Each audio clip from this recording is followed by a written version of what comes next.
toute façon, bon, on a quand même, je ne sais pas si la liste de vos prix, parce que vous avez reçu des prix, alors tout le monde sait qu'il a été vice-président du GIEC pendant 15 ans, etc.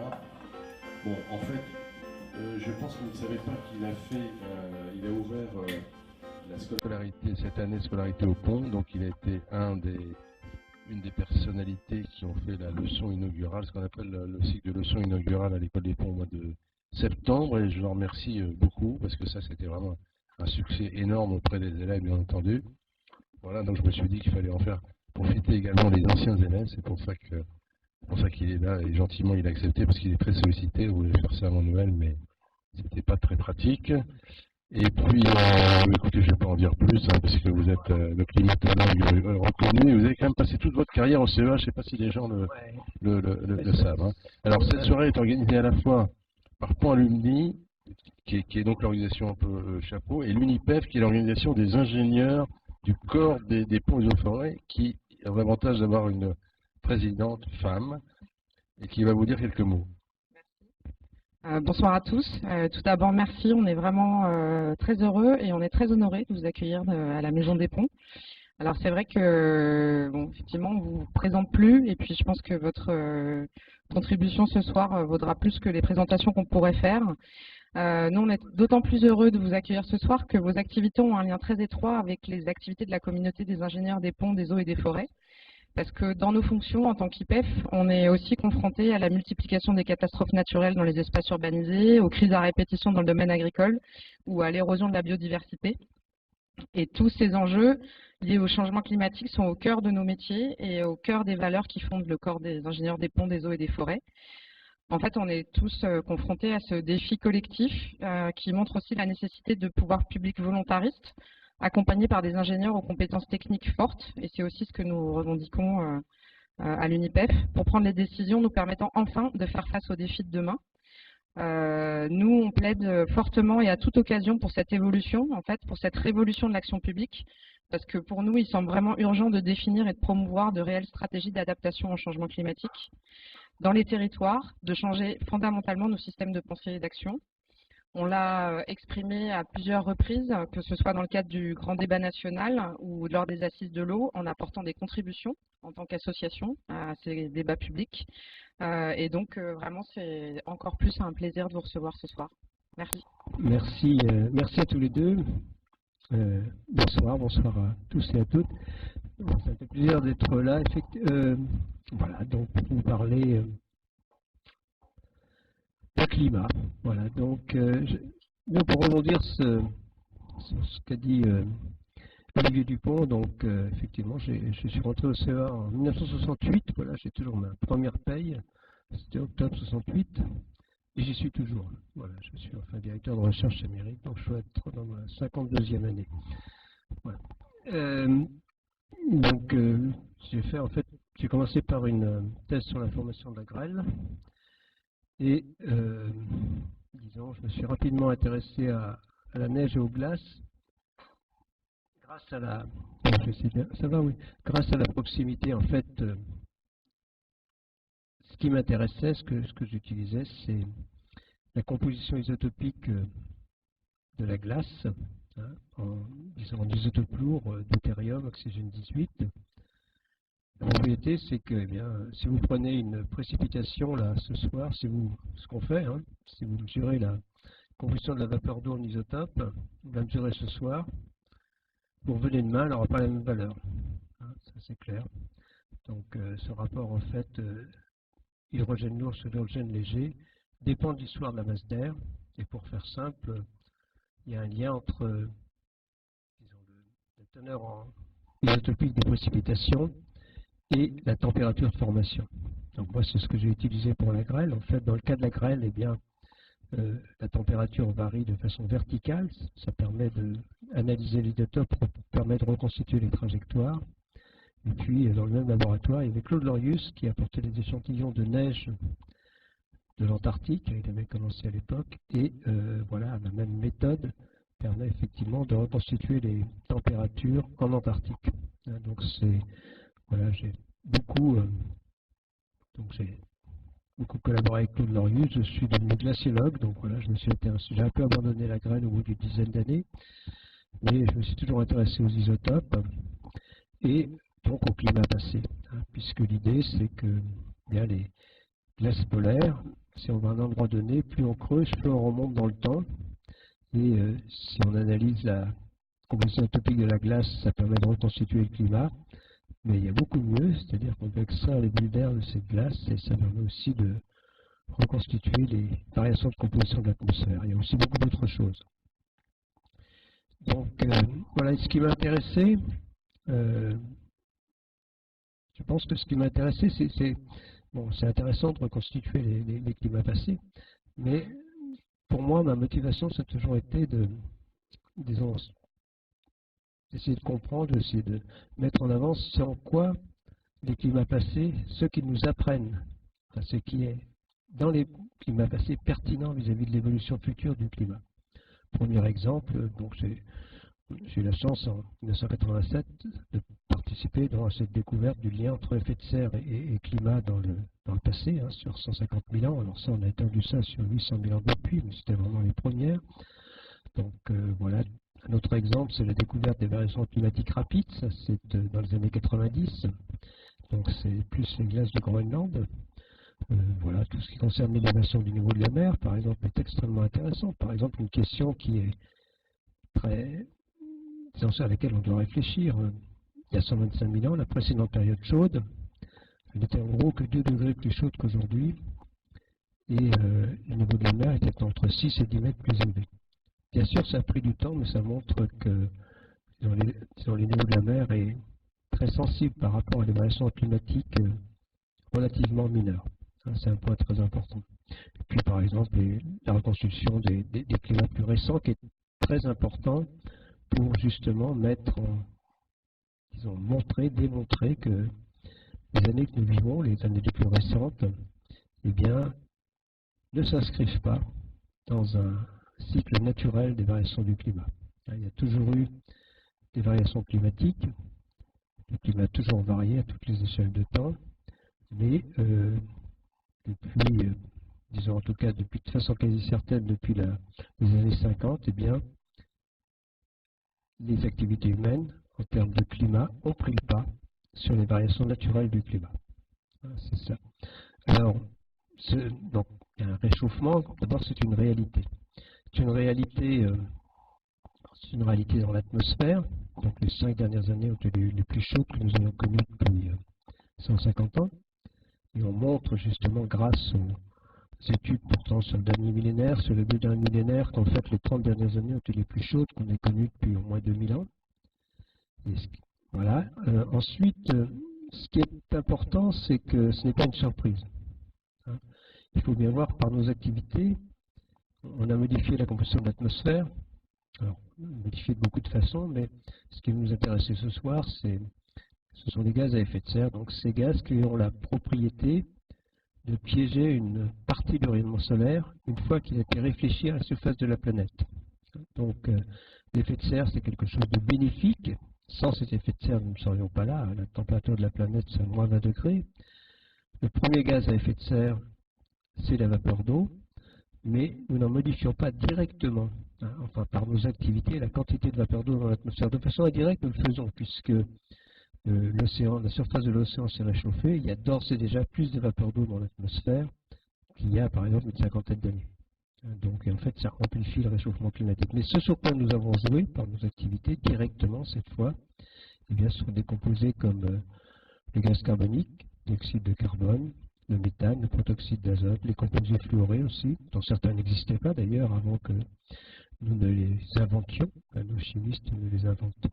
Voilà, donc, et c'est là aussi grâce aux glaces polaires qu'on peut avoir du recul et donner des chiffres, hein, puisque ça nous permet, en fait, les mesures de composition de l'atmosphère directes, ça a commencé en 58 pour le CO2, mais 20 ans plus tard pour le méthane, protoxyde d'azote. Et heureusement, je dirais, on peut avoir, grâce aux glaces polaires, des enregistrements. En fait, ils remontent jusqu'à 800 000 ans, mais pour ce qui nous intéresse, je dirais, si on regarde les dernières centaines d'années, eh bien, il y a vraiment une croissance extrêmement rapide, hein, de la composition de l'atmosphère. Il y a 45% de plus de gaz carbonique qu'il y a 200 ans, ça a plus que doublé pour le méthane. Ça a augmenté de 20% pour le protoxyde d'azote. Voilà. Donc c'est très clairement établi. Hein. Donc nous avons modifié par nos activités la composition de l'atmosphère et nous savons comment nous le faisons.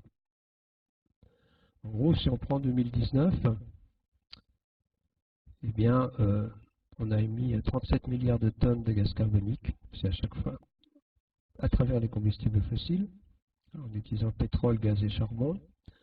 Il faut ajouter 5 à 6 milliards liés à la déforestation et 1 à 2 milliards liés à la fabrication du ciment. On arrive à peu près à 44 milliards de tonnes de CO2 l'an dernier.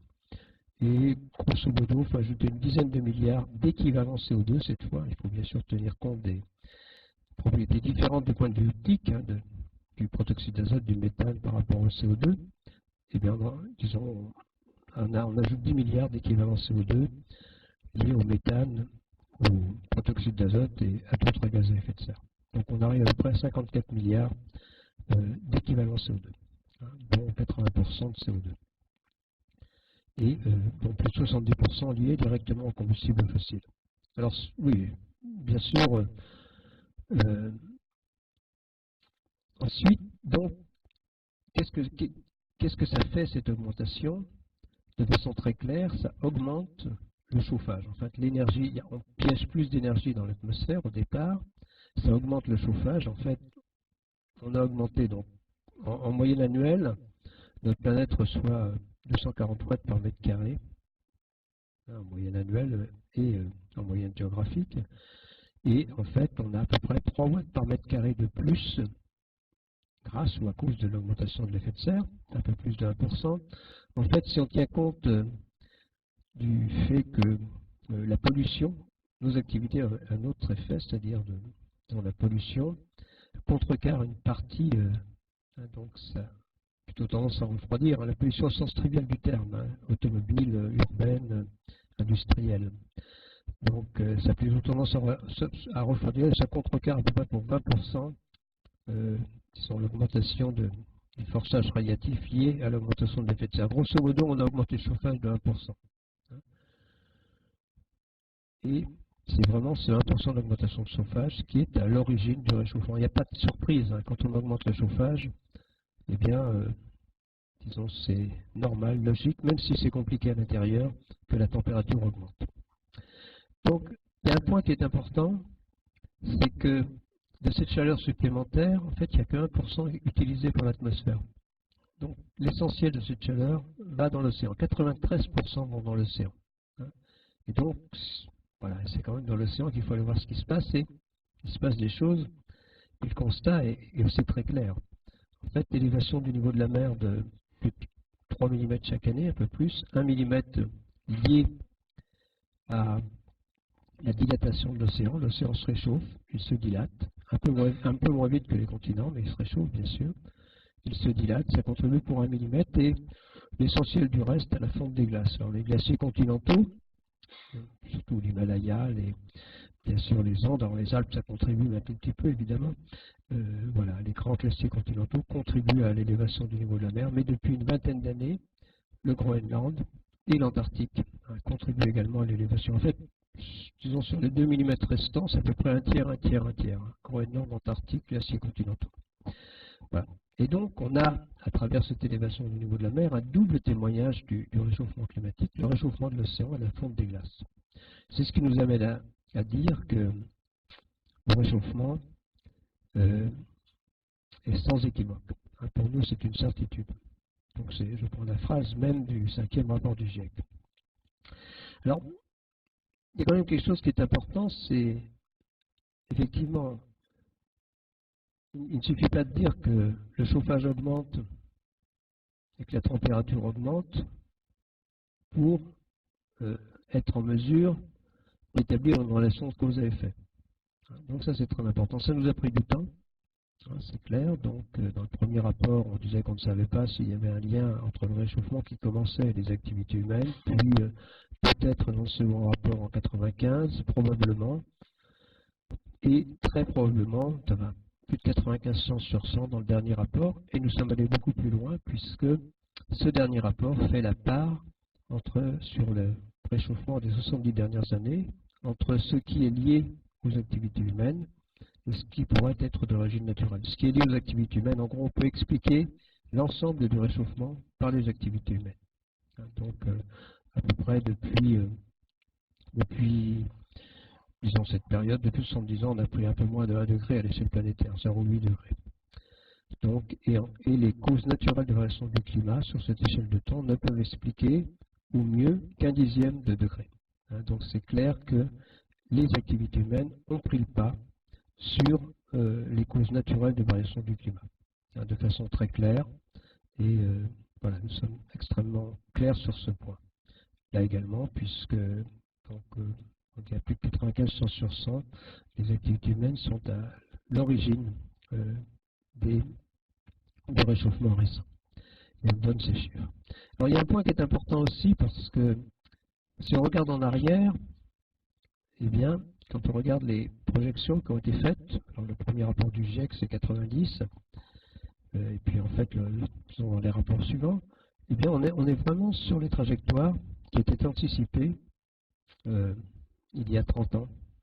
Donc, aussi bien en termes de rythme de réchauffement, en gros 2 dixièmes de degré par décennie actuellement, que à l'échelle planétaire, que de cette perception d'une intensification des événements extrêmes.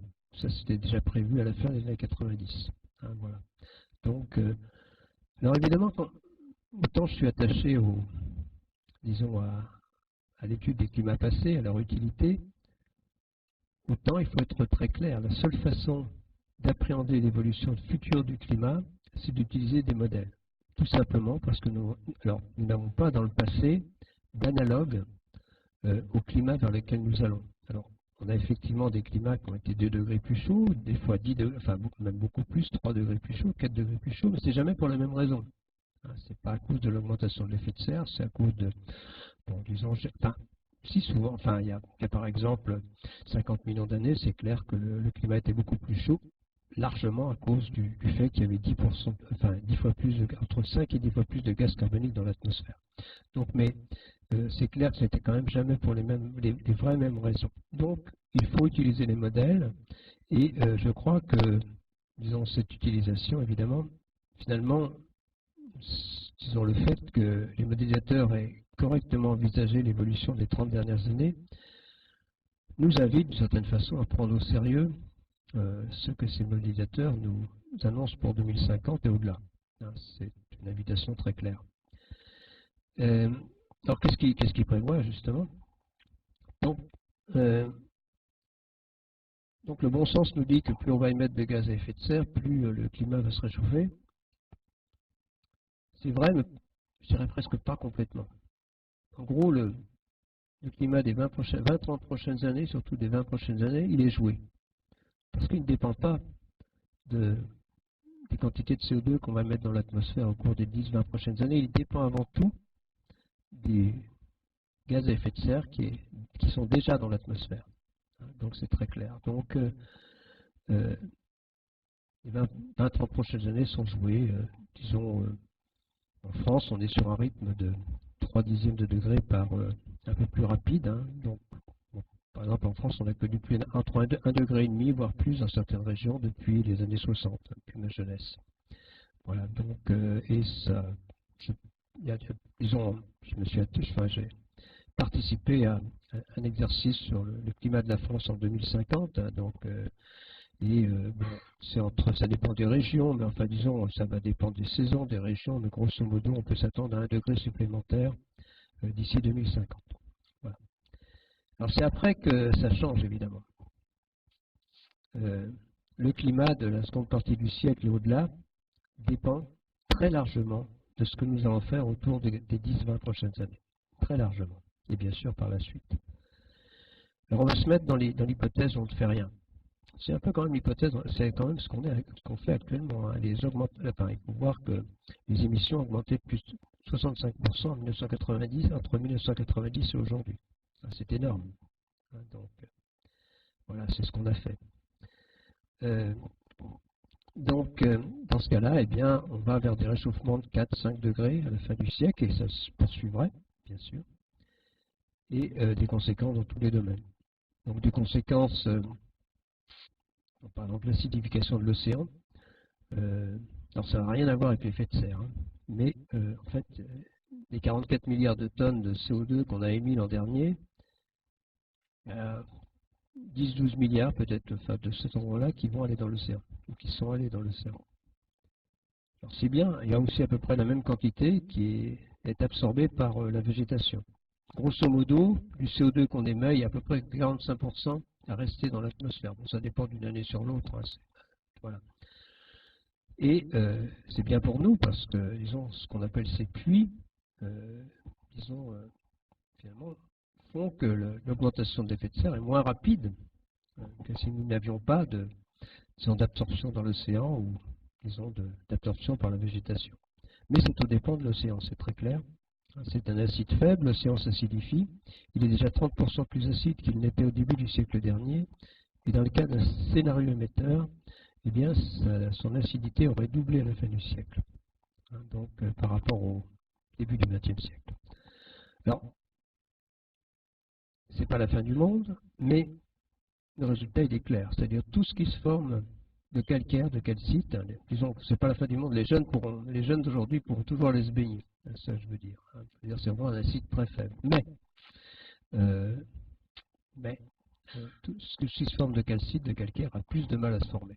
C'est ça la conséquence principale. C'est le cas des récifs coralliens qui, au-delà de 2 degrés, qui sont à la fois, disons, je dirais, ils sont à la fois vraiment face à l'acidification de l'océan qui ne les aide pas et à la température qui ne les aide pas non plus, et dans certaines régions à la pollution qui ne les aide pas non plus. Donc, au-delà de 2 degrés, il y a de fortes chances que l'ensemble des récifs coralliens ait disparu, enfin ait été, disons en tout cas, je dirais, maltraité. Hein. C'est très clair. Et voilà. Donc, bon, il y a aussi évidemment des conséquences sur les événements extrêmes. Ce qu'on commence à percevoir, hein, c'est perceptible, mais c'est pas encore dangereux. Enfin, bon, c'est perceptible en tout cas. Eh bien, va se poursuivre. Hein. Cette intensification des événements extrêmes, elle va vraiment se poursuivre. Aussi bien pour les vagues de chaleur. Par exemple, si on prend les vagues de chaleur, il y a, bon, c'est un peu, disons, une règle sur un coin de table, mais c'est quand même à peu près ce qu'on observe. Les pics de chaleur, hein, je parle bien des records, hein, parce que les records de chaleur augmentent 2 fois plus vite que les températures moyennes d'été le jour, 3 fois plus vite la nuit. Hein. Donc en fait, c'est vrai que je raconte souvent, moi j'ai commencé des conférences sur le climat dans les années 80, j'ai l'impression que je disais déjà la même chose qu'aujourd'hui. Donc c'est vrai que le premier rapport du GIEC était assez clair, et même avant. Eh bien, mais disons, quand on parlait de température au-delà de 40 degrés à Paris ou de température au-delà de 45 degrés en France, les gens souriaient. Hein, disons, voilà. Et on y est. Hein, donc voilà, 46 degrés en France. Et donc c'est vrai que si on arrivait disons, à 4-5 degrés plus en moyenne planétaire, eh bien ce serait largement des pics de chaleur au-delà de 50 degrés en France, même flirtant dans certains points avec 55 degrés. Donc voilà. Hein, donc c'est un monde avec des pics de chaleur, aussi bien sûr des cyclones plus intenses. Bon, j'étais ce matin à Aix-en-Provence et hier à Saint-Raphaël. Donc, j'ai fait un peu je me suis un peu penché, enfin, disons, on a un peu plus discuté du pourtour méditerranéen, qui est quand même une des régions les plus fragiles. En fait, donc, pour le pourtour méditerranéen, il y a vraiment presque une double peine, parce que, disons, bien sûr, le réchauffement est là, et c'est pas du tout négligeable, mais il y a aussi un risque très, très clair, en tout cas très bien documenté, de diminution des précipitations. Et surtout, un risque, c'est même pas un risque, c'est une certitude d'augmentation de l'évaporation. Ce que les gens oublient. Hein. Disons que Clausius Caperon, ça fonctionne bien. Hein, c'est de l'ordre de 5, 6, 7%, bien sûr, à chaque degré supplémentaire d'eau évaporée. Et il y a un chiffre qui m'a marqué, moi, c'est une étude d'ailleurs qui est parue dans un récent rapport sénatorial qui a été reprise par un rapport du sénateur Dantec, enfin de 2 sénateurs, je crois. Si on regarde le débit des fleuves et rivières en France, pas dans 100 ans, dans 30 ans, 30-40 ans, les débits d'été auront diminué de 30%, de 30 à 60%. 30% y compris dans le bassin Seine-Normandie et plus que divisé par 2 dans le sud de la France. Donc c'est des choses qu'il faut tenir, qu'il faut vraiment prendre en compte. Donc c'est des choses très importantes, ce n'est pas des conséquences à la marge, ce ne sont pas non plus des conséquences à la marge sur la diminution de la saison d'enneigement, sur la fonte des glaciers, sur l'élévation du niveau de la mer. Donc il ne faut pas partir avec cette idée que la France est exempte, serait exempte des conséquences du réchauffement climatique. Comme on dirait chez moi, c'est moins pire que dans d'autres régions, mais disons, il ne faut pas partir avec cette idée que le réchauffement climatique, c'est chez les autres. Il y a vraiment des conséquences. Et quand on prend le cas de la Méditerranée, pourquoi je dis quelquefois c'est la double peine? Le problème, c'est que le problème de fond, c'est, disons, moins d'eau dans les sols, moins d'eau en surface, des sols peut-être un peu plus secs, disons en tout cas, et quand même un risque d'événements méditerranéens qui pourrait devenir plus intense. On a beaucoup de discussions. Donc, c'est des régions. Donc, ça n'empêche pas du tout qu'il pourrait y avoir, comme ce qu'on a vécu au cours des 2 dernières années, des événements méditerranéens très intenses, puisque c'est largement lié, ces événements méditerranéens, au réchauffement de la Méditerranée. Donc, voilà. Donc, d'autres conséquences sur, bien sûr, sur toutes les. Il y a un point qui est très important. Donc, j'ai beaucoup parlé de climat, mais en fait, pour le monde qui nous entoure, ce n'est pas que cela, mais le réchauffement climatique a le mauvais goût d'exacerber tous les autres problèmes environnementaux. Quand on prend la perte de biodiversité, il y a d'ores et déjà, disons, le réchauffement climatique est d'ores et déjà la 3e cause de perte de biodiversité. Ça, c'est nos collègues, disons, de l'IPBES qui ont publié ce chiffre, enfin ce constat. Et puis, quand on regarde, eh bien, je me place toujours dans le cas d'un scénario émetteur. À la fin du siècle, dans ce cas-là, eh bien, pratiquement pour la moitié des espèces, faune ou flore, elles auraient une capacité de déplacement inférieure à la vitesse de déplacement des ondes climatiques. Donc on voit bien que ces espèces auraient des difficultés, moins qu'on puisse dire, c'est une impossibilité à s'adapter. Donc on peut parler aussi de la pollution. Donc les pollutions estivales, il est plus difficile d'y faire face en cas de canicule. On peut parler de tous les problèmes de santé et environnement, évidemment, en premier lieu disons justement les vagues de chaleur. En fait, on estime que le nombre de décès liés aux événements climatiques pourrait être multiplié par 30 pour un réchauffement de 3 degrés, 30 à 40 en Europe. Voilà, donc, et dépasser 100 000 chaque année. Donc, il y a aussi des victimes. Voilà. Donc, ça, c'est un point extrêmement important. Donc, mais il y a aussi des conséquences, disons, alors, plus directes sur les populations. On va parler de migration climatique, de ressources en eau. Voilà, on va parler aussi, bien sûr, de sécurité alimentaire. Alors, on l'a souvent dit aussi, mais oui, mais l'agriculture va s'en trouver beaucoup mieux. Il y aura des régions où la productivité va s'améliorer, ce qui est vrai. Il est vrai qu'il y a des régions qui bénéficient du réchauffement climatique. Des régions où on ne pouvait pas faire de blé il y a 40 ans, on peut le faire. Donc, mais quand on regarde, disons, les 4 cultures principales, blé, soja, maïs et riz, eh bien, en fait, c'est vrai, à horizon 2030, alors il y a aussi des régions qui perdent, en particulier à cause des sécheresses, mais aussi, voilà, aussi parce que au-delà de 30 degrés, il n'y a pas grand-chose qui pousse de façon optimale. Donc, c'est un peu simple, mais voilà. Et quand on regarde l'évolution de la productivité, eh bien, effectivement, les régions qui gagnent en productivité et les régions qui perdent s'équilibrent à peu près à horizon 2030. Mais à la fin du siècle, eh bien, disons, à mesure que le réchauffement climatique se met en place, les régions qui perdent prennent le pas sur les régions qui gagnent. Donc, globalement, c'est clair que le réchauffement climatique a un effet négatif sur la productivité agricole. Voilà. Un point, donc, bien sûr, on peut aussi parler de l'élévation du niveau de la mer, et qui touche quand même de plus en plus de monde, parce que les gens s'agglutinent sur les régions côtières. Il y a un chiffre récent qui m'a marqué. En France, il y aura, disons, en horizon 2050, il n'y aura que 15 cm supplémentaires. Il y a un article récent, et bon, peut-être un peu controversé, mais le chiffre mérite d'être donné. on estime à 1 million de personnes, 1 million de personnes dans la région côtière française qui, chaque année, seraient au moins une fois victimes d'une inondation liée à des intrusions marines. Enfin, donc voilà, donc c'est quand même énorme. Hein. Donc c'est loin, ça c'est pour la France, hein, c'est 300 millions au niveau planétaire. Voilà. Donc il y a un point qui est intéressant et qui m'a beaucoup intéressé. En fait, voilà, je pense que la première conséquence du réchauffement climatique, quand on les prend dans leur ensemble et non pas une par une, c'est vraiment le risque d'accroissement des inégalités. Donc je crois qu'on en est bien conscient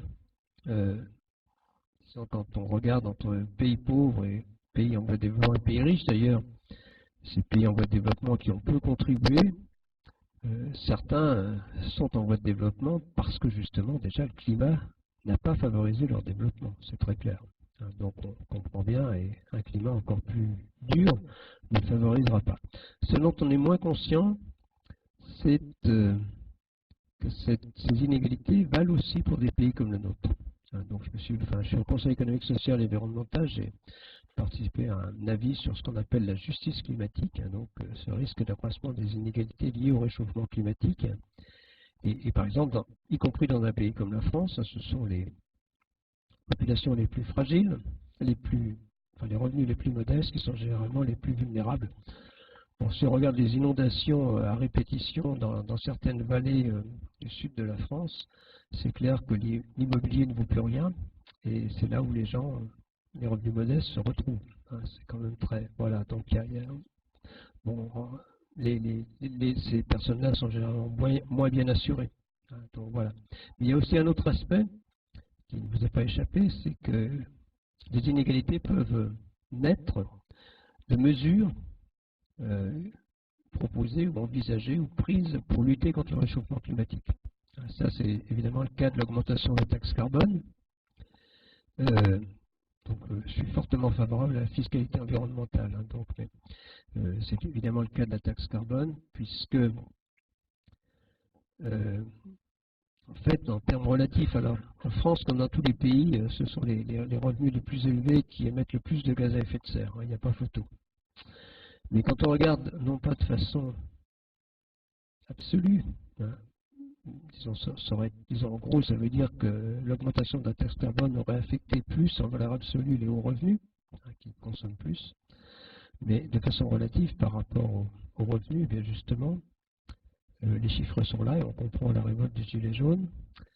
Les 10% de la population, les 10% les 10% revenus moins élevés de la population sont affectés par rapport à leurs revenus 3 fois plus que les 10% les plus élevés par rapport à ce qui était envisagé comme augmentation de la taxe carbone.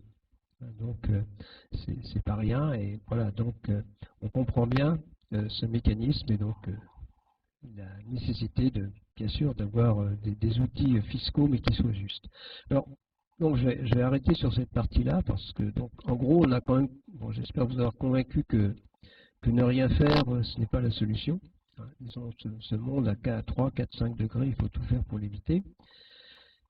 Et finalement nos décideurs politiques l'ont bien compris, hein, puisque donc le premier rapport du GIEC c'est 88. Non, la création du GIEC c'est 88, premier rapport 90, et dès en 92 c'est la Convention climat, le sommet de la Terre de Rio, et donc cette Convention climat, qui est une convention de bon sens, dont l'objectif est de stabiliser l'effet de serre de façon à, disons, stabiliser l'effet de serre de façon à éviter des conséquences dangereuses sur disons, le système climatique. Donc, mais dans cette convention climat, il n'y avait pas d'objectif chiffré. En fait, après, on aboutit tout de suite à Kyoto. On comprend bien aussi que pour stabiliser l'effet de serre, il faut diminuer les émissions, hein, c'est du bon sens. Hein. Disons que la neutralité carbone, c'est ne pas émettre plus que ce que les puits naturels ne sont capables d'absorber. Donc on comprend tout de suite qu'il faut diminuer les émissions. Ça, c'est l'objectif du protocole de Kyoto. Moins 5% pour les pays développés, sur la période 2008-2012 par rapport à 90, et donc avec cette idée que ça pourrait entraîner un cercle vertueux. Ça ne marche pas. Je dirais pour une double raison. Évidemment, l'élection au premier rang, je place l'élection de George Bush en 2000. Donc les États-Unis n'étaient pas, disons, n'avaient pas ratifié le protocole de Kyoto, ils l'avaient signé mais pas ratifié, donc ils ne s'en sont pas retirés. Oui, simplement, ils n'y sont pas rentrés. Et c'est vrai que ça a complètement changé la donne. Et puis l'émergence de la Chine. Personne n'avait vraiment anticipé que, disons, ces pays émergents émergeraient aussi vite et autant se construiraient évidemment largement sur le charbon dans ce cas-là. Les émissions de la Chine ont plus que doublé dans les années 2000, entre 2000 et 2010. C'est important. Donc voilà, et on se retrouve à Copenhague avec l'espoir d'un accord ambitieux, alors pour la seconde période, disons pour la période 2013-2020, cette fois. Et bien sûr, il n'y a pas eu d'accord ambitieux puisque nous sommes dans cette période, c'est la dernière année de cette période, et en fait, il n'y a que l'Europe et quelques autres pays qui se sont engagés avec des objectifs chiffrés. Ce sont les 3 fois 20 de l'Europe. L'Europe s'est engagée à diminuer de 20% ses émissions de gaz à effet de serre. Par rapport à 90, ça devrait être à peu près le cas. Mais autrement, il y a peu de pays qui se sont engagés. Voilà, et puis, bien sûr, le troisième accord, donc il y a des conférences climat chaque année, mais elles ne sont pas toutes aussi importantes. Les plus importantes, c'est qu'il y a des accords, il y en a eu 3 jusqu'ici, même si l'accord de Copenhague était extrêmement flou. Et là, on comprend que ce qui avait, disons, la stratégie qui avait été employée pour Kyoto et Copenhague ne marche pas. C'est une stratégie qui consistait à fixer des objectifs pour les pays développés. Ça ne marche pas, donc on prend l'approche inverse. Et plutôt que de fixer des objectifs, eh bien, on demande aux pays de dire ce qu'ils pourraient faire pour lutter contre le réchauffement climatique et s'y adapter. Donc c'est la démarche inverse. Donc les pays prennent des engagements. Ce sont des engagements dans le cadre de l'accord de Paris. Et il y a un autre point très important de l'accord de Paris. Alors ça avait déjà été inclus dans l'accord de Copenhague, mais disons un peu comme en appendice, enfin vraiment de façon pas très visible, mais ça se concrétise à Paris. C'est que d'un objectif qualitatif, on passe à des objectifs chiffrés. Et ça change tout. Ça, c'est l'accord de Paris, vraiment. C'est à partir de l'accord de Paris, on passe à cet objectif de prendre des mesures pour que le réchauffement climatique soit maintenu bien en deçà de 2 degrés, voire 1,5 degré. Et ça change tout. Donc quelques chiffres, disons, pour rester au-delà de 2 degrés, on n'a plus qu'une quinzaine d'années d'émissions d'utilisation des combustibles fossiles au rythme d'aujourd'hui. 1,5 degré, on n'a plus qu'une dizaine d'années. Disons 1,5 degré, c'est laisser 90% des combustibles fossiles facilement accessibles là où ils sont. Voilà. Le problème, c'est que quand on revient à l'accord de Paris, c'est un succès. Le succès de l'accord de Paris, c'est son universalité. C'est-à-dire tous les pays l'ont signé, pratiquement tous les pays l'ont ratifié, sauf pour le moment la Turquie, qui ne sait toujours pas si c'est un pays riche ou un pays pauvre. Ils veulent non, c'est un peu ça, ils veulent le beurre et l'argent du beurre, donc je pense qu'ils n'ont pas ratifié. Mais bon, voilà. Donc c'est son universalité, bien sûr, qui est en train de s'évanouir sous les coups en particulier de Donald Trump, puisque disons, au départ, il a été acté que les États-Unis quitteraient l'accord de Paris, mais ça ne peut être effectif qu'à la fin de l'année, ça le sera. Et puis de façon plus ou moins officieuse, on voit bien que des pays traînent des pieds, le Brésil, le Bolsonaro, Scott Morrison vaut guère mieux, en ce sens-là au moins en tout cas. Poutine est aussi extrêmement réticent, des pays du Moyen-Orient également. Donc il y a beaucoup de pays qui traînent des pieds.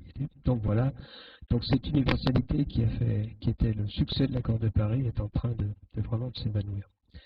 Donc, mais il y a aussi un autre point de l'accord de Paris qui est tout aussi important, c'est qu'il n'y a pas de raison que quand on demande aux gens ce qu'ils peuvent faire et qu'on met en face des objectifs, eh bien disons, il n'y a pas de raison que les engagements répondent aux objectifs.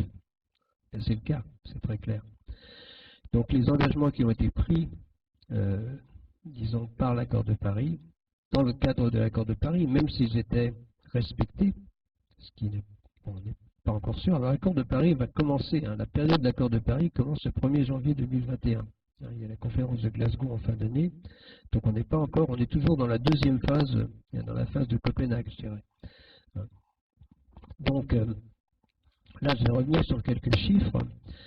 Donc 54 milliards, on va dire en 2020, et on va émettre 54 milliards d'équivalent CO2. Si on ne fait rien d'ici, enfin disons, si on ne se préoccupe pas de ce problème, et à horizon 2030, on pourrait être entre 65 et 70 milliards d'équivalent CO2. Voilà. Avec l'accord de Paris, on a des chances de stabiliser autour de 55 milliards à horizon 2030. Mais on se met de façon quasi irrémédiable sur des trajectoires qui nous emmènent au-delà de 3 degrés, entre 3 et 4 degrés dans la partie de ce siècle. Si on veut avoir des chances de garder les trajectoires autour de 2 degrés, il faut vraiment passer à 40 milliards de tonnes en 2030. Et pour 1,5 degré, il faut passer entre 25 et 30. Une autre façon de le dire, c'est que les engagements pris de réduction pris dans le cadre de l'accord de Paris ne nous font faire qu'un tiers du chemin par rapport à 2 degrés, un cinquième du chemin par rapport à 1,5 degré. Et dans la foulée de l'accord de Paris, donc là, il faut bien noter que les décisions des 2 degrés, 1,5 degré, c'est des décisions politiques. Disons, c'est vraiment les Nations Unies donc, qui ont pris la décision. Ce n'est pas la communauté scientifique qui prend cette décision, c'est bien une décision politique, au sens très noble du terme, à laquelle j'adhère, puisque l'idée qui est derrière cela, c'est que si on y arrive, effectivement, bien, les jeunes d'aujourd'hui pourront s'adapter sans trop de difficultés, enfin ça dépend où. Le climat va se modifier, mais il y a une capacité d'adaptation, et c'est l'idée que si on limite le réchauffement climatique, en gros, les jeunes d'aujourd'hui pourront vivre dans un climat qui ne leur pose pas problème, ou pas trop de problème. C'est ça l'idée, donc on ne peut qu'adhérer. Voilà, et contrairement à ce que même moi je pensais, un demi-degré ça compte. En fait, à l'issue de la conférence de Paris, enfin justement, au moment de l'accord de Paris, les Nations Unies invitent le GIEC à faire un rapport sur ce que serait un monde à 1,5, et une des conclusions, c'est qu'un demi-degré ça compte. En gros, les vagues de chaleur sont plus importantes, il y a des différences sur les événements extrêmes, sur l'élévation du niveau de la mer, sur les récifs coralliens qui disparaîtraient carrément. C'est complètement affecté à 2 degrés, alors qu'on pourrait en sauver 25% à 1,5 degré. Donc, du point de vue du climatologue, eh bien, il serait tout à fait justifié que nous maintenions le climat global à ne dépassions pas 1,5 degré. Voilà, mais on voit bien la difficulté, il ne faut pas trop rêver, parce qu'on n'a pas fini avec ça. Donc, on en est en 2030, mais voilà. Si on veut stabiliser le climat, quel que soit le niveau de stabilisation que vous souhaitez, à un moment donné, il va falloir qu'on arrête d'utiliser les combustibles fossiles, qu'on n'émette plus, disons qu'on atteigne une neutralité carbone. Je dirais que pour 3 degrés, c'est la fin du siècle. Pour 2 degrés, c'est plutôt les années 70-80. Et pour 1,5 degré, c'est 2050. Donc, l'autre point qui est très important, c'est que pour avoir des chances de respecter 1,5 degré, il faut non seulement pratiquement diviser par 2 entre 2020 et 2030, mais atteindre neutralité carbone en 2050.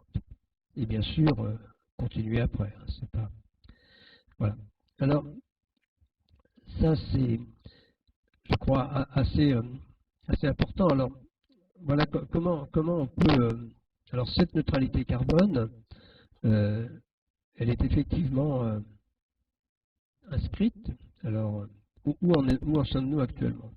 Donc, je dirais que dans les textes, c'est, disons, les textes sont relativement ambitieux. Quand on regarde la loi climat-énergie, qui est en cours de discussion, eh bien, il y a neutralité carbone affichée. Depuis l'annonce en 2003 par Jean-Pierre Raffarin du facteur 4, ils ont division par 4 à l'horizon 2050, il y a une remarquable continuité dans la politique française dans ce domaine. Donc ce facteur 4 a passé le Grenelle de l'environnement, la loi sur la transition énergétique, et là il a été, grâce à largement Nicolas Hulot, disons, mis au diapason de ce que nous dit l'accord de Paris, c'est-à-dire neutralité carbone en 2050. Donc cette neutralité carbone en 2050, eh bien, elle est inscrite comme correspondant à une division par 6 dans la loi, et c'est peut-être un peu optimiste, parce que disons que les puits en France, ça veut dire qu'il faudra qu'on multiplie disons, au cours des 30 prochaines années la quantité de carbone absorbé par la biomasse multipliée par 2. Donc voilà, donc c'est possible avec de la reforestation, voilà, aussi du piégeage de carbone dans les sols, mais c'est difficile. Alors, par rapport à cela, bon, pour moi, j'ai quelques mots-clés donc et après je vais terminer. Donc, évidemment, le premier mot-clé, c'est le mix énergétique. Donc, voilà, c'est aussi inscrit dans la loi que la part du nucléaire ne devrait pas représenter de plus de 50% de l'électricité à horizon 2035. Donc, on a vraiment... ça veut dire qu'il faut aussi développer les énergies renouvelables. Donc le mix énergétique, effectivement, on doit, si on veut réussir la neutralité carbone en France, bien sûr limiter puis éliminer très rapidement l'utilisation des combustibles fossiles, c'est très clair. La notion d'efficacité énergétique, il y a aussi quelque chose qui est dans la loi. Alors il y a 3 choses dans la loi. Neutralité carbone, part du nucléaire. Et il y a une 3e chose que les gens oublient, c'est que la loi nous dit que la France devrait consommer 2 fois moins d'énergie en 2050 qu'aujourd'hui. C'est important. Derrière tout ça, il y a l'efficacité énergétique, qui est vraiment un mot-clé dans tous les domaines. Et c'est loin d'être gagné. Là aussi, donc cette efficacité énergétique, c'est important. C'est important, mais je pense que je dirais que sans sobriété, on n'y arrivera pas. L'efficacité énergétique, c'est, je dirais, faire les mêmes choses avec moins d'énergie, c'est très bien, c'est gagnant-gagnant. La sobriété, c'est simplement faire attention à ce qu'on fait, dans tous les domaines. Ensuite, il y a quelque chose, je pense, qui est très important et qui est la notion de territoire. Quand on regarde, donc voilà, on n'est pas, donc d'abord dans la lutte contre le réchauffement climatique. Bon, moi je crois que c'est une chance pour les territoires. C'est peut-être plus difficile pour les métropoles, mais c'est une chance pour les territoires parce que quand on va parler de développement des renouvelables, de piégeage du carbone, voilà, de développement mais aussi de reforestation, voilà, donc je crois que ça peut revitaliser les territoires, ça c'est très important. Et puis il y a une chose qui est importante aussi, c'est qu'il faut absolument penser à l'adaptation. Donc il est essentiel d'avoir au cœur des dispositifs de l'adaptation 1 degré de plus en France en 30 ans dans certaines régions, c'est pas comme aujourd'hui. Le message c'est qu'1 degré, c'est déjà un changement climatique relativement, on le perçoit, 1 degré de plus, donc et l'adaptation évidemment, elle n'est pas du tout la même d'une région à l'autre. C'est très clair, si vous êtes en bord de mer ou si vous êtes, disons, dans un massif montagneux, ce n'est pas les mêmes problèmes qui se posent aux élus. Voilà, donc il y a ce rôle très très important, je dirais, d'une régionalisation de ces problèmes climatiques. Ensuite, il y a, alors je terminerai par 2 choses qui me sont chères pour des raisons tout à fait différentes, mais alors l'investissement. Donc, en fait, donc je me suis investi avec Pierre Laroutourou dans la mise sur pied du pacte finance-climat. Alors, ça part d'un constat qui est celui de la Cour européenne des comptes. En gros, que nous dit la Cour européenne des comptes? Que pour réussir la transition énergétique au niveau de l'Europe, il faudra investir un peu plus de 1000 milliards chaque année. Alors, ce n'est pas 1000 milliards supplémentaires, parce que 1000 milliards d'euros, c'est pas 1000 milliards supplémentaires, et en gros, il y a déjà pas mal d'investissements qu'on peut qualifier, donc, disons aussi bien dans le transport, dans le transport, disons, dans le système alimentaire, dans tout ce qui concerne l'urbanisme, bien sûr, qu'on peut déjà qualifier de vert, de contribuer à la lutte contre le changement climatique ou l'adaptation. Je dirais qu'en termes d'investissement supplémentaire au niveau de l'Europe, c'est plutôt 300 milliards d'euros. Un pays comme la France, alors bon, les estimations varient, hein, le Haut Conseil pour le climat parle de 1% supplémentaire, nous avec Pierre et Nicolas Stern, on parle plutôt de 2% supplémentaires. Donc dans un cas 20 milliards d'euros, dans l'autre cas 40 milliards d'euros supplémentaires. Et bon, il y a différentes propositions. Hein.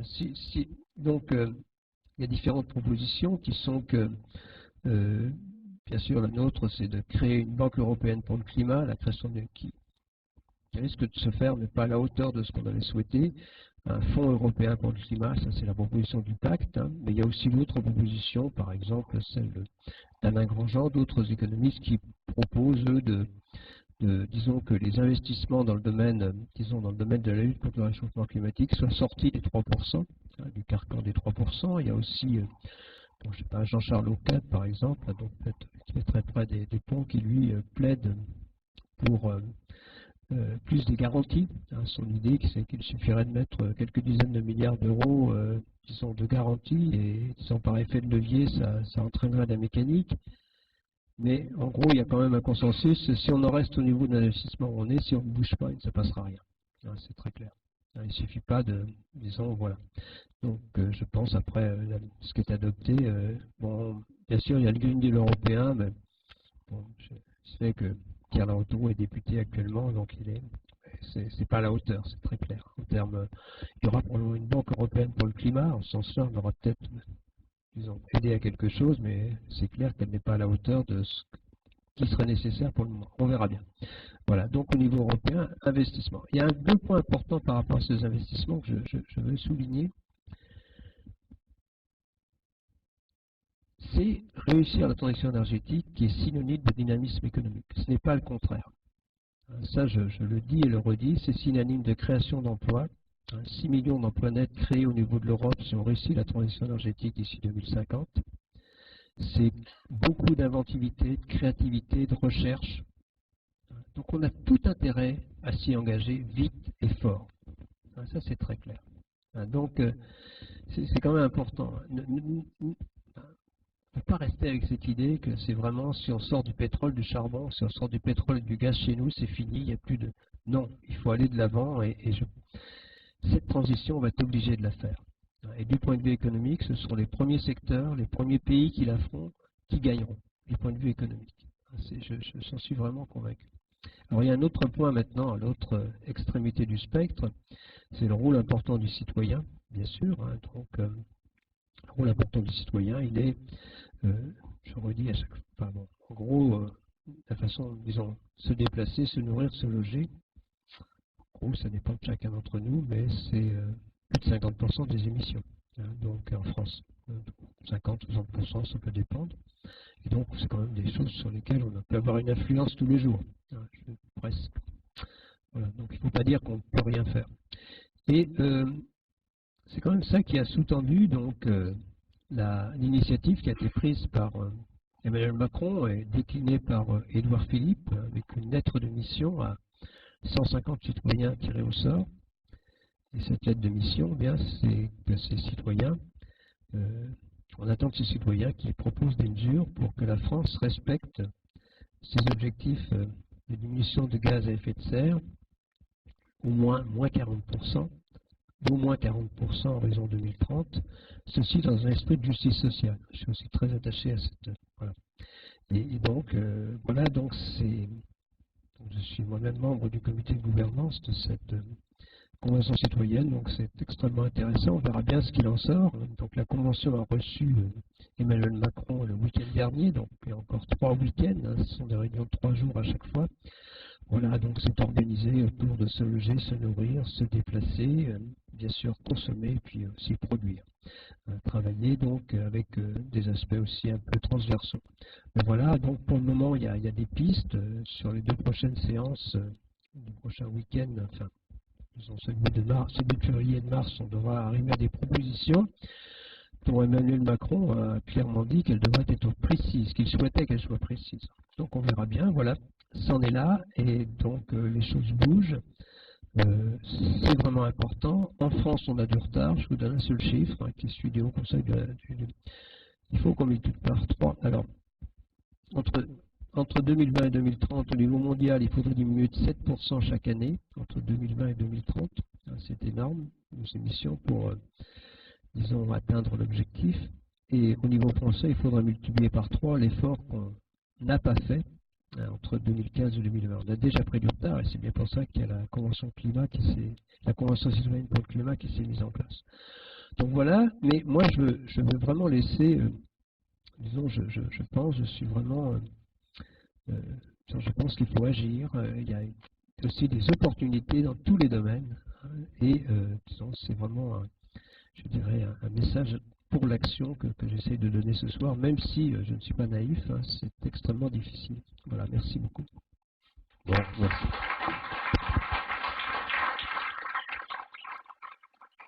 Bon, alors, les questions, donc, il nous reste une demi-heure, merci beaucoup, merci beaucoup. Je vais prendre les questions avant je vais en poser une peut-être un peu dérangeante, qui est le nucléaire. Parce que pourquoi, voilà, alors, pourquoi fermer Fessenheim Alors pourquoi et pourquoi donc oui, ça produit peu de CO2, disons très peu de CO2. Non, alors je vais essayer de. Bon, je vais m'appuyer sur disons sur l'avis. Donc j'ai été co-rapporteur de la loi sur la transition énergétique, celle de 2015. Pas celle révisée qui va sortir en 2020. Et effectivement, disons, on a dit que cette loi était équilibrée. Donc, ça veut dire en gros qu'on n'était pas choqué par, disons, le fait que, disons, le nucléaire, disons, la part du nucléaire était amenée à diminuer dans la part d'électricité en France. C'est en gros. Alors, je vais essayer de dire pourquoi.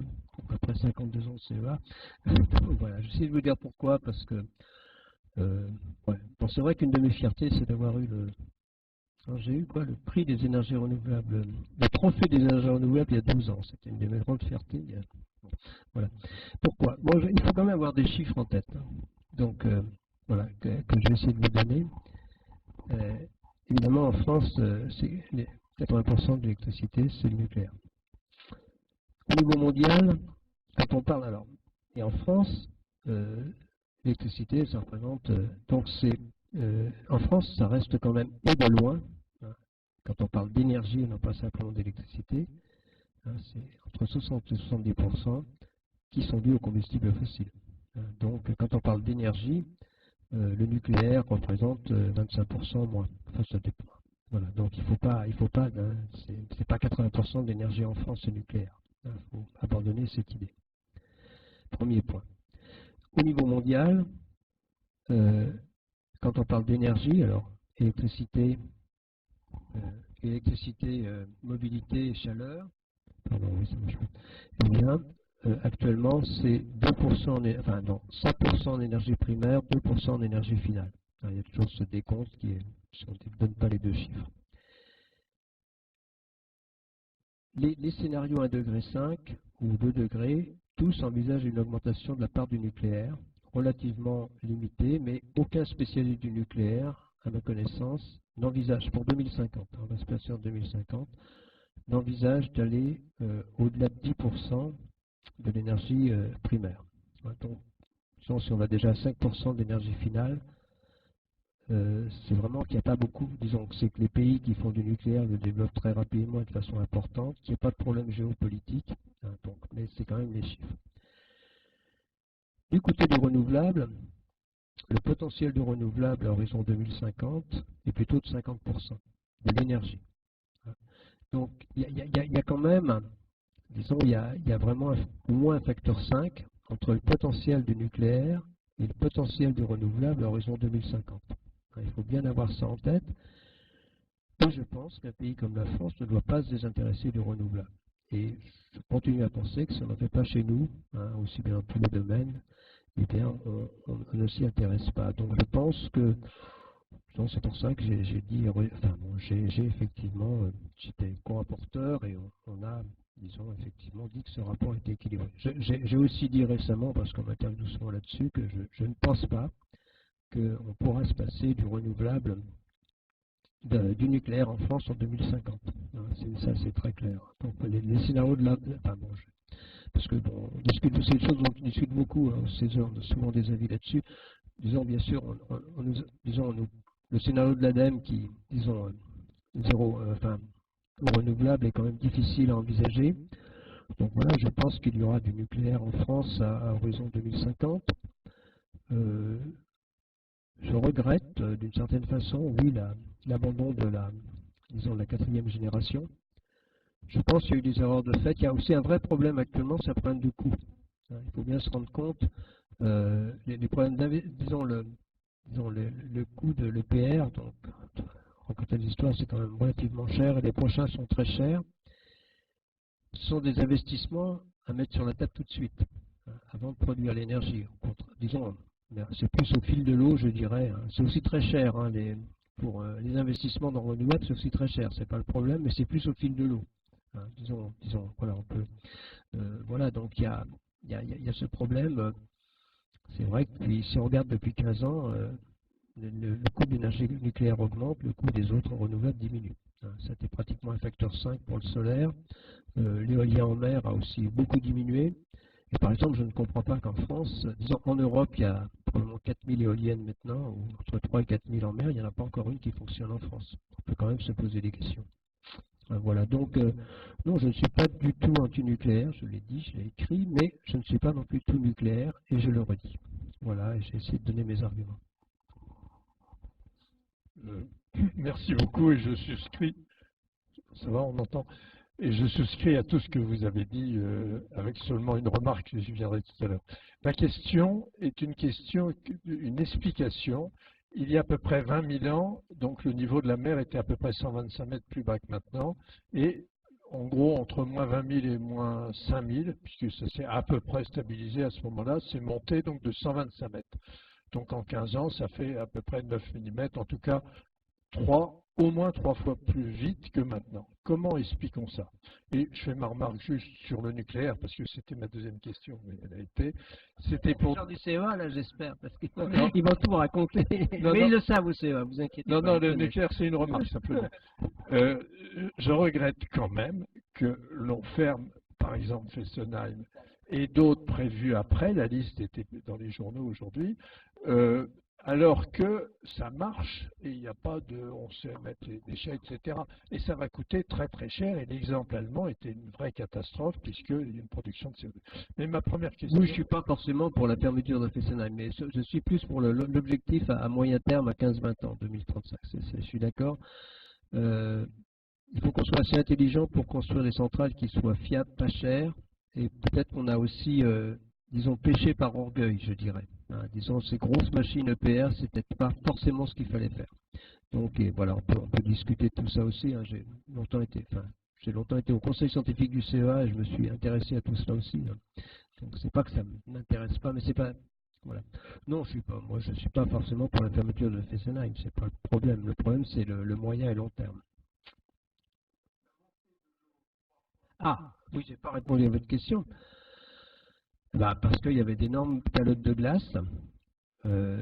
Disons, il y avait ces glaces, il y avait à peu près 2 fois la masse de l'Antarctique actuelle sur l'Amérique du Nord, voilà, la Sibérie, la Scandinavie, et c'est ça qui a fondu. Et maintenant, ces grands masses de glace, eh bien, l'Antarctique est relativement stable, qui reste. L'Antarctique a très peu bougé entre moins 20 et maintenant, un peu. Bon, ce qui est fragile, c'est le Groenland, et justement, il y a de fortes chances que ça va jouer sur ce qu'on fait sur les 10, 20, 30 prochaines années, emmène à échelle millénaire vers la fonte complète du Groenland. Ça, c'est exactement ce qui est le même problème. Disons, si on va au-delà de 2-3 degrés, on entraîne la fonte du Groenland. Chaque année, le Groenland perd actuellement 1/7 millième de sa masse, c'est pas beaucoup, mais ça risque de s'accélérer, d'arriver à 1/1000 de sa masse, c'est-à-dire qu'au bout d'un millénaire, le Groenland risque d'avoir disparu. Ouais, c'est ce qu'on est en train de mettre en route. Donc c'est le même phénomène.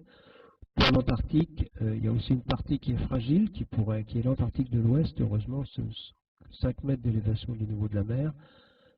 L'Antarctique de l'Est, la grosse partie, qui équivaut à plus de 55 mètres d'élévation du niveau de la mer, c'est très froid, hein, donc c'est pas quelques degrés qui vont le faire fondre. Voilà. Donc il y a encore deux calottes glaciaires qui sont fragiles, disons, au niveau des réchauffements vers lesquels on risque d'aller.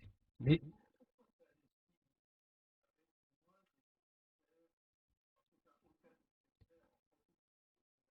donc, non, il n'y avait aucun effet de serre anthropique. Alors, il y a des discussions, ça a peut-être commencé avec le méthane, avec l'agriculture, mais de façon marginale. Donc, là, c'est la position de la Terre sur son orbite, c'est tout le problème de l'ensoleillement, et donc il y a une combinaison des variations d'ensoleillement liées à la position de la Terre sur son orbite, et on montre quand même que, disons, c'est quand même 2 watts par mètre carré entre l'effet de serre il y a 20 000 ans et l'effet de serre il y a 10 000 ans. Hein, c'est pas négligeable, ça joue quand même, ça a quand même permis ça a contribué, hein, une fois que la mécanique a été lancée, à la fonte de cette calotte. Hein, le CO2 augmente des milliers d'années avant la fonte des glaces. Bonjour, Didier Coulon, directeur général de l'Institut national du froid. Merci beaucoup pour votre exposé, mais il y a 2 questions sur lesquelles j'aimerais bien que vous exposiez un peu plus vos vues. D'abord, donc, vous avez cité le fait que l'adaptation était tout aussi importante que l'atténuation, et j'en suis très heureux parce que c'est rare d'entendre quelqu'un qui le dise. Mais en pratique, ce que je constate, c'est que tout le monde, y compris la Convention sur le climat dont vous avez parlé, ne parle que d'atténuation. C'est-à-dire que j'aimerais bien savoir quelle est la façon dont vous pouvez promouvoir aussi des mesures d'adaptation au changement climatique. Et puis, enfin, j'aurais d'autres questions après. Posez les 2 questions, est-ce que je suis navré? Alors, l'autre sujet, c'est que nulle part on ne parle, sauf maintenant dans quelques rapports, du problème des frontières, de la taxe carbone aux frontières, de ce problème-là. J'ai vu le rapport de l'ADEME qui vient de sortir, où on explique que finalement, vous avez quand même 40% de l'effet du CO2 produit en France est dû du carbone importé hors d'Europe, hors d'Union européenne. Donc, ne pas mettre, je dirais, de limite aux frontières, on peut dire, nous, on va être parfait, mais après tout, on ne représente que 10% en Europe de ce qui, je dirais, des émissions de gaz à effet de serre. Ça ne servira à rien du tout, finalement, si on ne fait rien aux frontières. Donc, j'aimerais aussi avoir quelques éclaircissements, enfin, quelques positions de votre part. Les 2 points. Alors, sur l'adaptation, la version actuelle de l'accord, enfin, de la Convention climat, c'est-à-dire l'accord de Paris, il y a 3 points. Il y a 3 objectifs. J'ai parlé du premier, c'est 2 degrés, 1,5 degré, je n'y reviens pas. Deuxième alinéa, adaptation. C'est très important, c'est souligné. Il y a beaucoup quand même de discussions sur l'adaptation. Troisième alinéa, le secteur financier, et c'est important, est invité à mettre ses pratiques, disons qu'en ligne avec la lutte contre le réchauffement climatique et l'adaptation, une terre résiliente. C'est ça les 3 alinéas importants de la Convention climat. Et l'adaptation y est bien. Elle n'y était pas avant. Donc c'est important. En France, il y a beaucoup de... Bon, il y a par exemple mon collègue Hervé Le Truc qui a fait un très gros travail sur la Nouvelle-Aquitaine. J'étais tout à l'heure donc avec mes collègues à Aix-en-Provence, et aussi ils font un très gros travail. Et par exemple, il y a une réunion de maintenant, les gens ont compris que l'adaptation c'était quelque chose qui était forcément régionalisé. C'est clair. Et là, par exemple, il y a toutes les régions qui ont des programmes d'adaptation, des recherches, se réunissent, et donc ça commence, et effectivement, oui, ça bouge par rapport à l'adaptation. C'est vrai que c'est nous-mêmes qui avons été un peu, j'ai longtemps, non pas refusé, mais un peu renaclé à parler d'adaptation, parce que si on parle d'adaptation, on ne va plus penser à la... Non, c'est vrai, il faut l'admettre, hein. Peut-être nous-mêmes, on est un peu... Mais c'est très important, c'est clair. Donc, oui, du coup, la deuxième question, bien sûr, mais vous avez raison, mais notre président, quand il est venu à la Convention climat vendredi, enfin pas dernier, l'avant, bon, il a redit qu'il était favorable à une taxe aux frontières. C'est vrai que, non, disons, si on regarde actuellement au niveau français, on émet 6,6 tonnes d'équivalent CO2 par habitant. Et si on tient compte des importations, on est à 11. C'est énorme, hein, 60% de plus. Et donc, par exemple, si vous lisez un rapport qui est très bien fait, et donc qui est le rapport du Haut Conseil sur le climat, ils redisent la nécessité d'une taxe aux frontières, et bien sûr, j'espère qu'il y aura une taxe aux frontières. Il faut absolument, et même en France, il faut des outils, disons, une fiscalité environnementale. On connaît des conditions pour qu'elle se mette en place. Là où elle se met en place, alors s'il y a des gens de Bercy, je vais me faire engueuler, mais ça fait rien, je le dis souvent, je ne vais pas changer de discours, mais bon, pour qu'elle se mette en place, il faut qu'elle soit juste, c'est-à-dire qu'il y ait des compensations, et clairement, vous voyez bien l'injustice qu'il y a dans celle qui a été mise en place, à ce facteur 3, c'est loin d'être négligeable. Il faut qu'elle soit transparente, et en France, bon, l'argent rentre à Bercy, il ressort de l'autre côté. Et je dis même qu'il faudrait qu'elle soit régionalisée. C'est-à-dire que si les gens voyaient sous leurs yeux à quoi sert l'argent, là où ça marche, c'est comme ça que ça se passe. C'est-à-dire que les gens voient, si on dit on vous prélève ça, c'est pour faire allez, un transport en commun, c'est pour faire ça, et là ça marche. Les gens l'acceptent. Ils ne l'acceptent pas. Donc si on ne régionalise pas la taxe carbone, on n'arrivera pas à la faire passer. Donc il faut réfléchir à une fiscalité environnementale plus intelligente que celle qui a été mise en place. Alors c'est pas de la faute, je suis très ami avec Christian Pertuis qui était président du comité, et c'est vraiment pas de sa faute, parce que lui il a vraiment plaidé pour des compensations, hein. Donc, mais voilà, donc il faut, mais au-delà de ça, donc il faut une fiscalité en France, il faut une fiscalité européenne, il faut des taxes aux frontières, il faut quand même que l'OMC bouge, hein, c'est-à-dire que ce serait le rôle de l'OMC de mettre une taxe carbone au niveau mondial. Donc voilà, et si on ne bouge pas, si on ne change pas le système dans ce capitalisme libéral, hein, qui sont, bon, je dirais, bon, c'est un peu dans les, disons disons qu'il vit grâce aux règles de l'OMC, une maximisation des échanges. On voit bien, on sent bien le terme de maximisation des échanges est complètement à l'opposé de ce qu'il faudrait faire aussi pour lutter contre le réchauffement climatique. Bonsoir.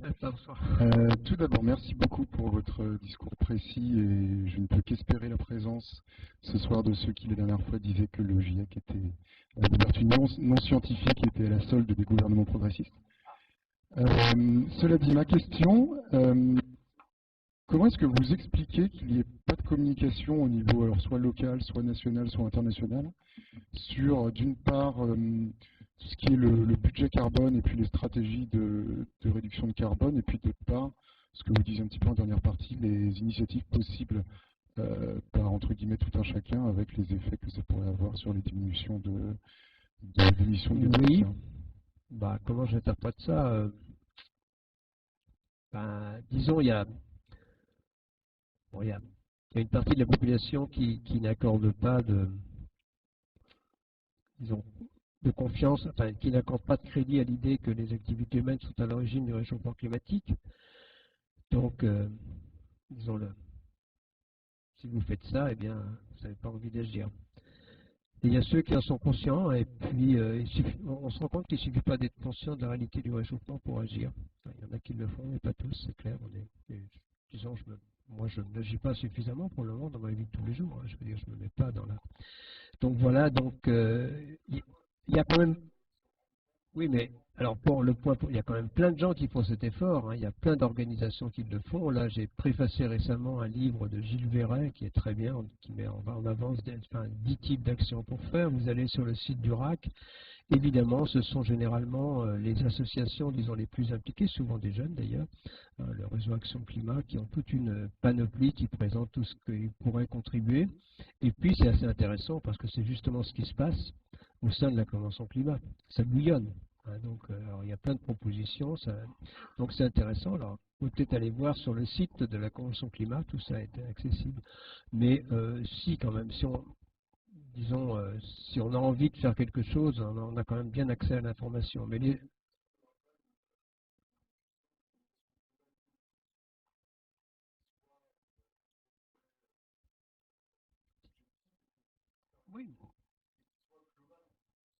oui, mais je suis d'accord avec ça, et j'espère que c'est ce qui va résulter de la Convention citoyenne. Il faut bien se rendre compte, il y a une chose qui est évidente pour moi, c'est que, disons, si on veut que les citoyens, enfin, j'espère que les citoyens vont faire des des propositions, disons, qui permettent de répondre à leur mandat, hein, mais il ne faut pas se leurrer. Ces propositions, alors j'ai vu la première chose, c'était des propositions radicales. Je ne dirais pas ça, mais ce ne sera pas à la marge. Ça va pas être, si on veut réussir, ça ne va pas être continuer à rien avoir. Il va y avoir forcément des changements importants et dans notre vie de tous les jours. Donc, est-ce qu'elles seront acceptées? L'idée, c'est que si elles sont endossées par les citoyens, elles seront peut-être mieux acceptées par la population. Ce n'est pas encore évident. C'est la première fois que cet exercice est fait. Donc, voilà, il y a plein de propositions. Il n'y a peut-être pas assez de publicité de fait, mais je ne vois pas comment le gouvernement pourrait ne pas pousser cette publicité des mesures. Il y a des points. Enfin, bon, là, voilà, je ne vais pas être trop long, mais donc le HCC a fait son rapport. Ensuite, le gouvernement était censé répondre ce qu'il a fait la semaine dernière. Et ensuite, le Conseil économique et social et environnemental est censé dire si la réponse est raisonnable ou pas. Et je suis co-rapporteur. Donc je suis en train de lire les deux textes parce que je suis co-rapporteur de cet avis, donc d'une résolution qu'on doit rendre dans 3 semaines. Mais si vous regardez, il y a quand même, si vous lisez le rapport du Haut Conseil, il y a plein de choses et tout ça. Donc il y a quand même plein de choses, mais c'est vrai qu'il faut s'y intéresser. Donc il faut quand même les chercher, je suis d'accord. Voilà. Merci pour la clarté de votre exposé, mais j'y ai distingué 2 parties. Une partie totalement consensuelle, où on sent chez vous un scientifique aguerri, et puis oui, mais il faut bien faire autre chose. Moi, oui, je sais ça, vous m'amenez à la seconde. Une autre, c'est dans les déductions que vous faites, qui sont à chaque fois marquées par un pessimisme rémanent. Et alors, je voudrais juste, même dans l'intérêt de votre discours, que j'ai bien envie de partager, de vous faire des remarques un peu d'homme de la rue. La première, c'est quand vous dites que le réchauffement est préjudiciable à la santé. Moi qui viens de la région la plus froide de France, attesté, on a le souvenir que on a la goutte au nez tout l'hiver et que l'hiver c'est synonyme de mauvaise santé, de mort des vieux, de grippe et ainsi de suite. Vous parlez ensuite d'inégalités dues au climat. J'ai vécu en climat, j'ai vu la misère que j'ai vécue dans des pays de grande misère chaude, et je l'ai rencontré dans des pays de misère très froide. D'ailleurs, il n'y a pas beaucoup de pays de misère très froide, mais je vous donne le cas. Je suis intervenu dans la région du tremblement de terre d'Arménie, qui est une région glaciale, et je peux vous dire que je préfère la misère chaude, comme le chante Aznavour, d'ailleurs, elle est plus belle au soleil. Puis en fait, une dernière remarque, donc cette fois-ci, c'est que si ça se réchauffe, on va consommer moins de chauffage. Le chauffage, c'est 45% de la consommation qui vous amène. Pourquoi? Mais vous le maniez quand même à la fin, puis je vous en donne acte, ne pas utiliser plus souvent le mot opportunité, même s'il faut s'adapter et réguler. Bien sûr, donc les problèmes de santé d'abord, c'est quand même important. Donc, les estimations sont vraiment... alors, 2003, il y a eu, au niveau de l'Europe, je donne les chiffres pour l'Europe, 75 000 morts supplémentaires, l'été de 2003. Alors, on était mal préparés, c'est vrai. Donc c'est vrai en France, c'est probablement vrai dans les autres pays. Donc en gros, en moyenne, chaque été, chaque année, on estime qu'il y a 3000 morts liés à des événements climatiques extrêmes, dont l'essentiel lié aux vagues de chaleur. Les estimations sont, pour le sud de l'Europe, une multiplication de ce nombre entre 40 et 50. C'est pas rien. Deuxième point, il y a des régions du globe où, si vous dépassez, il y a des conditions de température et d'humidité qui font que il est impossible, disons, il est impossible de vivre normalement, d'aller dehors, d'avoir une activité physique dehors. Actuellement, il y a une région de la Chine où il y a 500 millions d'habitants qui, avec le réchauffement climatique et ses conditions d'humidité et de chaleur, deviendra invivable. Donc dire que les problèmes de santé ne sont pas là, il y a vraiment disons qu'il y a des régions qui vont devenir invivables. Alors invivable au sens que, en gros, on ne peut pas vivre normalement. Donc voilà, donc c'est pas du tout, si je dis cela, c'est que ça repose quand même sur des constats. Le réchauffement climatique, bien sûr, bon, moi aussi je suis breton, 1 degré de plus, ça va, je peux dire. Mais quand on regarde à l'échelle planétaire, je vous assure que c'est plus négatif. Alors quand on parle je ne parle pas forcément, quand on parle d'inégalités, c'est pas forcément les SDF qui sont dans la rue. C'est pas ça, ce sont plus les bas revenus, les gens qui ont du mal à... Voilà, on voit bien, c'est pas... Quand on parle des 10% les moins riches de la population, c'est ce que j'ai fait, Voilà, c'est ça les inégalités. C'est pas sur le pourcent ou le pour 1000 de personnes qui sont dans la rue, qui sont aussi très importantes. Et là, je suis d'accord, c'est mieux quand l'hiver est doux. Hein, donc voilà. Donc, mais c'est quand même plus large que ça, l'accroissement des inégalités. Et bon, j'endosse ce que dit Thomas Piketty, hein, qui est, disons, quand même beaucoup plus spécialiste que moi des inégalités. Bon, alors si je transforme ces mots, c'est un peu ça, mais il a dit en gros que si on ne réduisait pas les inégalités, on ne réussirait pas à prendre la mesure du réchauffement climatique. Et je pense qu'il a raison. Donc, alors, bon, bien sûr, le problème de l'hiver, il est quand même assez compensé par la climatisation. Hein, donc, c'est pas si simple. Hein. Donc voilà. Donc, enfin, c'est vrai que les hivers, bon voilà. Donc on peut discuter. Je peux vous donner tous les chiffres, mais bien sûr que j'ai dit qu'il y a des opportunités, je le pense, il y a des opportunités de création d'emplois, il y a des opportunités de développement technologique. Moi, enfin, si j'étais jeune chercheur, par exemple, c'est les premiers qui résoudront le problème de stockage de l'énergie, ça fera faire des progrès immenses, il y a plein de choses à faire. Donc ça, c'est sûr. Moi, j'en suis convaincu, je ne dis surtout pas ça, je suis pour l'action, mais on ne peut pas dire que un climat plus chaud soit globalement favorable. C'était pareil, c'est pour ça que je donnais le cas des j'ai tellement entendu dire, mais la productivité agricole, vous allez voir, ça va être formidable. Bien non, c'est pas le cas. Si on n'y peut rien, à plus 3, plus 4 degrés, il y a plein de régions où rien ne pousse plus. Hein, donc, bon, bien, donc, je vais dire, non, les chiffres que vous avez donnés, ce sont à chaque fois, je pense, aussi bien en termes de santé, en termes de rendement agricole, sur des constats assez sérieux. Hein. Je ne suis pas spécialiste de tout ça, mais effectivement, je m'appuie beaucoup sur le rapport du GIEC, mais à chaque fois, c'est quand même bien documenté. Voilà, donc vous avez raison, hein, moi je préfère être optimiste, donc allez, je vais terminer avec ça, mais alors, parce que donc de l'autre côté, il y a disons, les collapsologues, donc ceux qui disent effectivement que donc notre civilisation va être mise à mal.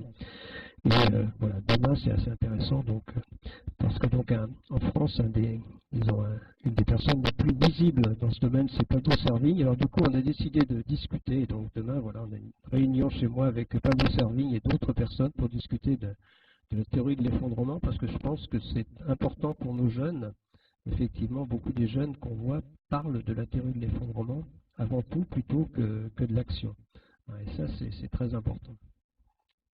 Bon, je crois que oui, je vais devoir y aller. Voilà, je crois qu'on ne va pas c'est... vous retenir plus longtemps. Il faut quand même prendre un petit verre de l'amitié avec nous, quand même, si vous avez le temps. On n'a même pas le temps, d'accord. Bon, alors merci beaucoup. Désolé pour ceux qui voudraient encore poser des questions, mais voilà, merci infiniment. Et puis, bonne soirée.